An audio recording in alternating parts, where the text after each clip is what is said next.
Halo teman-teman, jumpa kembali di channel Adiatma. Kali ini saya akan membahas tentang mini webinar dan webinar yang akan saya selenggarakan di bulan Mei dan Juni ini. Yang pertama yaitu untuk mini webinar yang akan saya lakukan di tanggal 20 Mei 2023 nanti.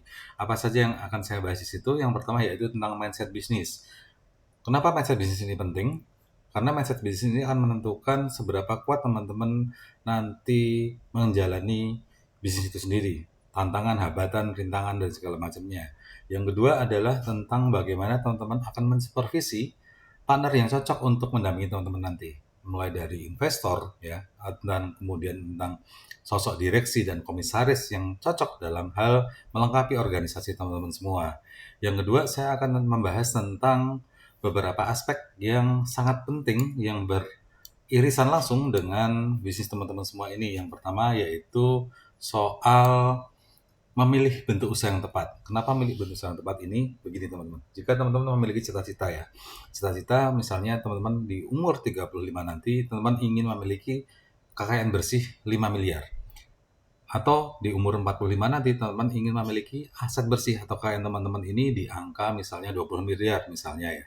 Nah, ini cita-cita, ini tujuan akhirnya teman-teman. Tentu teman-teman harus berangkat di satu titik. Nah, ketika berangkat dari satu titik ini, teman-teman membutuhkan di sini adalah apa? Media. Media apa yang cocok atau jenis bentuk usaha apa yang cocok untuk mencapai cita-cita teman-teman ini. Yang namanya bentuk usaha boleh silih berganti ya. Misalnya mau milih orang pribadi, PT perorangan, CV, PT biasa, atau kemudian PT terbuka. Nah, tentu pilihan-pilihan ini harus teman-teman lihat kondisinya. Benefit apa yang bisa diberikan oleh bentuk-bentuk usaha ini dalam menunjang bisnis teman-teman ini. Nah, apa saja yang sekiranya yang teman-teman harus perhatikan, misalnya aspek perlindungan aset pribadinya teman-teman. Jadi jika terdapat urusan perdata dan pidana sehubungan dengan transaksi teman-teman, kira-kira nanti aset pribadinya ikut terlikuidasi atau tidak, itu harus teman-teman pikirkan ya. Jadi boleh saja teman-teman berganti-ganti dari orang pribadi, terus milih PT perorangan, kemudian habis itu milih ke PT biasa, terus milih ke kemudian PT terbuka. Atau jangan-jangan orang pribadi saja sudah cukup. Atau, oh tidak, ini lebih bagus ketika saya menggunakan CV. Nah, tentu berbagai macam bentuk badan usaha ini memiliki implikasinya masing-masing, memiliki benefitnya masing-masing, dan memiliki kurangnya masing-masing.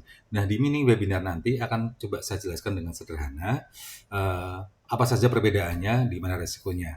Nah, untuk detailnya nanti akan ada di webinar ya, webinar yang namanya Jalan Ninja ya, Jalan Ninja untuk mengembangkan usaha. Nah, dalam webinar nanti di tanggal 3 Juni itu nanti informasinya sangat komplit ya, di mana teman-teman kita bisa sharing lebih banyak karena waktu yang akan saya sediakan sekitar 5 sampai 6 jam dalam penyampaian materi ini. Tentu khusus untuk mini webinar saya akan hanya menyediakan waktu 1,5 jam karena sifatnya hanya introduction atau pengenalan. Selanjutnya yang dibahas tadi yang pertama adalah mindset bisnis, yang kedua adalah memilih bentuk usaha yang tepat, yang ketiga adalah legalitas dan aturan main direksi dan komisaris. Nah, ini menjadi penting ketika teman-teman hendak memilih partner, ya, memilih partner investor, ya, kemudian memilih partner direksi dan komisaris. Apa saja hak dan kewajiban mereka, bagaimana membuat aturan main kepada direksi dan komisaris ini yang menjadi wakil daripada teman-teman semua dalam mengembangkan dan mengawasi organisasi teman-teman. Yang kemudian yang berikutnya yaitu memilih partner bisnis yang tepat. Sebaiknya saya memilih partner bisnis yang tepat itu seperti apa? Apakah hanya dari pertimbangan modal saja, dia memiliki modal berapa nih, ya? Dia pernah punya pengalaman sebelumnya atau tidak dalam hal menjalani bisnis. Itu penting. Jangan-jangan teman-teman hanya memiliki partner yang kemudian dananya juga terbatas ya, ngapain itu dipilih itu? Ataukah teman-teman dia memiliki modal yang tidak terbatas, kemudian dia memiliki jaringan ke atas yang tidak terbatas juga, atau memiliki jaringan ke atas yang bagus, misalnya di sisi supplier dan vendor. Dia sudah memiliki jaringan supplier dan vendor apa belum? Karena tujuannya apa? Ketika memilih ini, partner untuk supplier dan vendor ini, partner bisnis ya yang memiliki jaringan supplier dan vendor ini, teman-teman bisa menentukan kualitas atas suplai barangnya. Yang kedua, teman-teman bisa jadi bisa mengatur cash flow-nya, misalnya akan dibayar tempo dan lain sebagainya.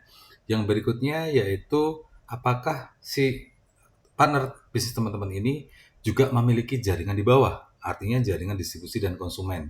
Kenapa penting? Karena ini bisa meningkatkan sales teman-teman.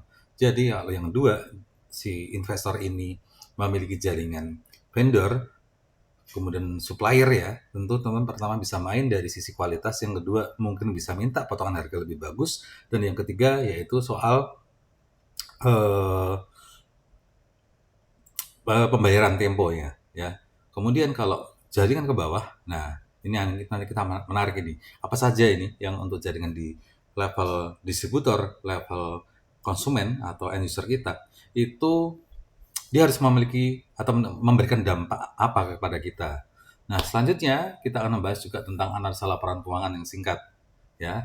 Analisa laporan keuangan. Jadi, kita akan berkenalan dengan laporan akuntansi, bagaimana cara membaca akuntansi dan bagaimana melakukan analisa atas laporan akuntansi tersebut.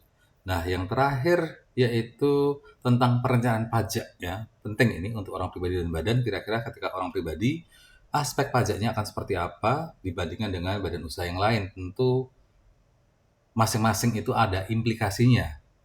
Murah dan mahalnya pembayaran pajak yang kita lakukan itu relatif. Tetapi kalau bicara tentang ukuran, nah ukuran ini yang bisa kita mitigasi. Kita diharuskan bayar seberapa, itu sangat tergantung dengan bentuk badan usaha kita, teman-teman ya.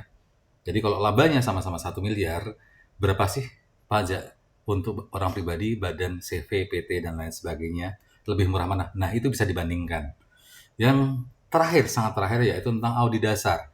Jadi teman-teman yang di luar sana yang belum berpengalaman tentang apa itu audit, apa saja materi dari audit itu, kenapa harus diaudit dan segala macam, ini nanti teman-teman bisa menyaksikan di mini webinar besok Sabtu tanggal 20 Mei, atau kalau teman-teman tertarik jauh lebih besar lagi atau teman-teman ingin dapat lebih detail, silahkan teman-teman join di webinar yang akan saya lakukan di tanggal 3 Juni 2023. Nah, sekian intro dari saya. Kita jumpa di mini webinar tanggal 20 Mei dan di webinarnya nanti di tanggal 3 Juni 2023. Sekian, sampai bertemu di acara tersebut.